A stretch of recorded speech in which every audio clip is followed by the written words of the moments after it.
Então nós começamos a acreditar que algumas coisas não são pra gente.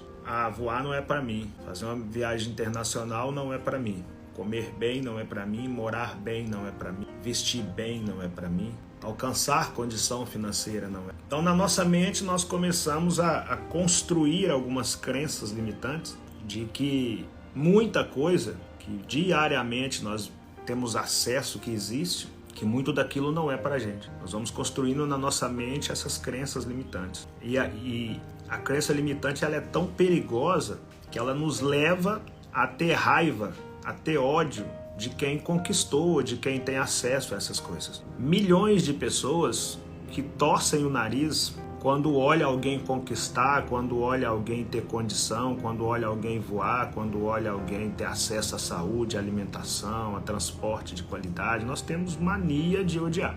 Ao invés de imaginar que também podemos chegar naquela condição, naquela situação, nós odiamos de cara e ao odiar, ao abominar aquilo, nós construímos paredes que simplesmente nos afastam daquela condição. Porque se nós abominamos, nós não queremos para nós. É simples assim. E aí a gente fica ancorado na mediocridade. A gente acha que viver é de fato pagar umas contas.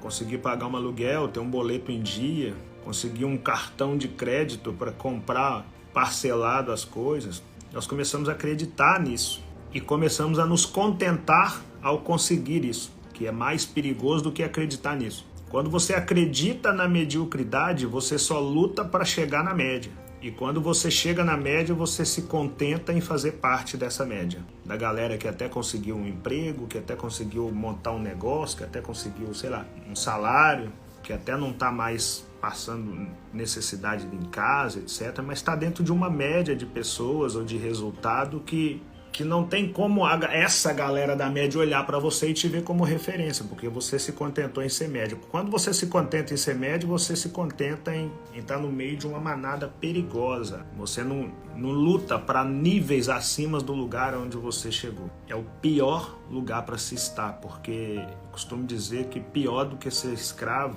é ser um escravo satisfeito. Nada pior do que ser um escravo satisfeito. E aí a maioria não sabe que é escravo, mas tem satisfação por ser escravo. Então você fica dentro da média, né?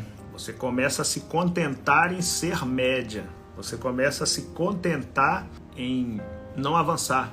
Pior do que ser um escravo é não saber que é escravo. E ao não saber que é escravo, você passa a ser um cara que não sabe que é escravo e está satisfeito ao ser escravizado e não sabe. E pior do que isso, muitas das vezes você mesmo se auto-escraviza e também não sabe. E aí você está num cenário perigosíssimo. E eu nasci no meio dessa realidade aí, né? Eu nasci no meio dessa realidade, com pouquíssimas possibilidades de sair dela, mas com um pai muito fora da curva, né? Que é velho roxo. Eu sou muito grato a esse cara. Um cara que tem a 4ª série primária. Hoje não, né? Hoje meu pai é gestor de obra. Mas meu pai nos criou com a 4ª série do primário, né? Um braçal, que aos olhos da multidão é um cara que não alcançou resultado extraordinário, que aos olhos da multidão, que na estatística do falho IBGE, é um cara que não tem relevância alguma, porque pro IBGE a relevância vem dos milhões na conta, da condição que você mora, que você veste, qual é o seu acesso à saúde, à educação de qualidade, etc. O que esse IBGE não sabe é que esse cara que tem a 4ª série primária e que na estatística desse IBGE é um cara que não alcançou resultado extraordinário, na faculdade da vida esse cara formou esse que vos fala, que hoje está embarcando para a África para fazer mais uma palestra internacional, que vendeu mais de 5 milhões de cópias de livros em um país onde o povo ainda não lê com tanta frequência. O IBGE errou feio quando colocou meu pai dentro de um grupo de pessoas que não alcançou extraordinário, porque no Brasil, extraordinário é ter milhão, né? Mal sabe essa galera que extraordinário é ter uma mentalidade que te possibilite pensar fora dessa bolha da mediocridade. Então, quando eu vou colocar no grupo da família que eu estou fazendo mais uma viagem internacional, mais uma palestra internacional, eu tenho que ter habilidade para fazer isso, respeitando os demais e deixando uma mensagem ali que motive os demais a caminhar nessa direção, né? Que comprove aos demais que é possível, sim, nascer na realidade que nascemos, ser criado na realidade que fomos criados, mas entender que morrer naquela condição talvez foi escolha nossa e que dá sim para ir para além daquela condição. Eu não sei qual é qual é a realidade que você se encontra agora quando você está assistindo essa live. Eu não sei qual é a sua condição aí hoje, eu não sei se você está no desespero, eu não sei se você está na bonança, eu não sei se você já alcançou seus objetivos, se já chegou nos seus propósitos, eu não sei qual é a sua idade, eu não sei de onde você está assistindo essa live, eu não sei de que país, de que cidade, de que bairro, de que comunidade, de qual estado você está assistindo essa live. Mas o que eu posso afirmar para você é que até 40 anos de idade até 40 anos eu tinha aquela caixa que está ali, ó, tá no vidro ali, e água para vender na praia. E hoje eu tô indo para África fazer uma palestra. Um cara que até 40 anos de idade tinha água para vender na praia, é uma garrafinha dessa aqui. Hoje é um dos poucos brasileiros que palestrou em todos os continentes do mundo. É possível, tá? Eu não sei onde você quer chegar, mas eu posso te afirmar que apesar de ser muito difícil, é possível. É muito difícil. Eu não gosto do discurso de facilidade porque não foi fácil para mim. Se fosse fácil para mim, eu não tinha demorado 40 anos para chegar onde eu cheguei.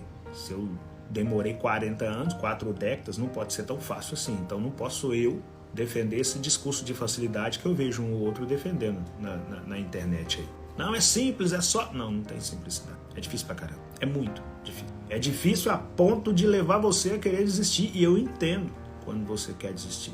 É difícil a ponto de fazer você ouvir essas palavras aqui agora, enxugando as suas lágrimas aí do outro lado. E eu entendo essas lágrimas.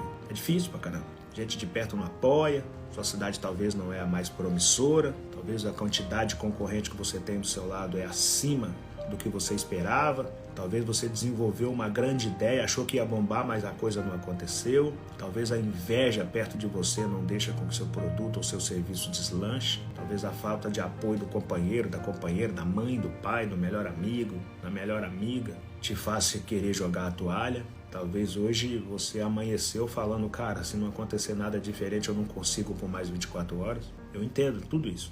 Eu entendo e sei que é a realidade de milhões. E por isso eu falo com vocês que não é fácil. Não foi fácil para mim. Não é fácil. Mas com muita convicção, com muita verdade e baseado na minha própria vida, nos meus próprios resultados, nas minhas próprias conquistas, eu afirmo para você que é possível. Apesar de ser muito difícil, é possível. Mas para isso você tem que querer de verdade. Eu quis de verdade. Quando eu estava enxugando essa lágrima que você está enxugando agora ao me ouvir, eu estava dentro de uma casa que tinha algumas dezenas de livros, porque eu estava enxugando a lágrima, mas eu estava molando uma chave. Quando eu estava enxugando essa mesma lágrima que você está enxugando aí, eu estava no ringue, na selva, lutando a luta que tinha que ser lutada. Chorando, mas lutando.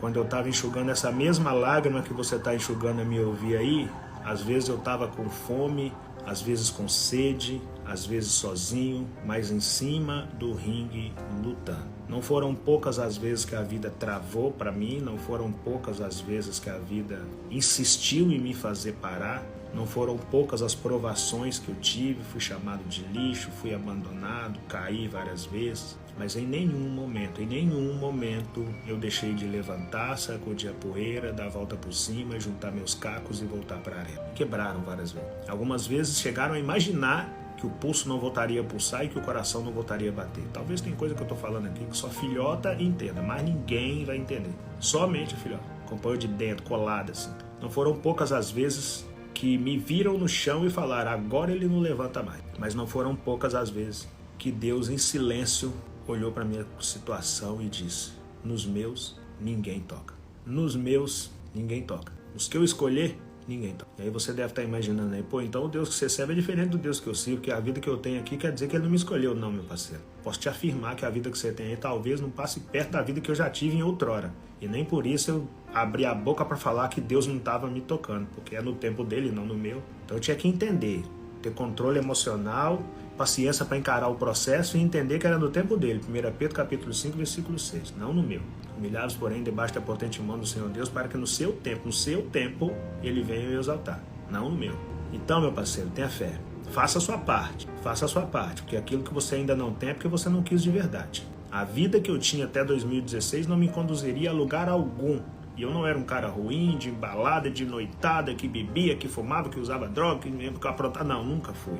Sempre fui um cara muito centrado nos meus objetivos, sempre trabalhei pra caramba, sempre lutei as minhas lutas, mas eu não tinha organização, eu não tinha um projeto para sair da mediocridade, eu não tinha um plano, eu não tinha objetivos acima da média, eu não tinha nada disso. E se eu não tinha nada daquilo, o meu lugar era mesmo no meio da mediocridade e eu merecia mesmo me quebrar todo, várias vezes. Eu fui entender isso lá em 2017, na tal mensagem de texto que eu recebi em 2017. Ali que eu fui entender que eu estava no lugar errado, convivendo com as pessoas erradas, fazendo as coisas erradas, apesar de que não eram coisas que prejudicavam ninguém, mas não eram coisas que iam me conduzir ao extraordinário, então eram coisas erradas. E achando que aquela vida era a vida dos sonhos.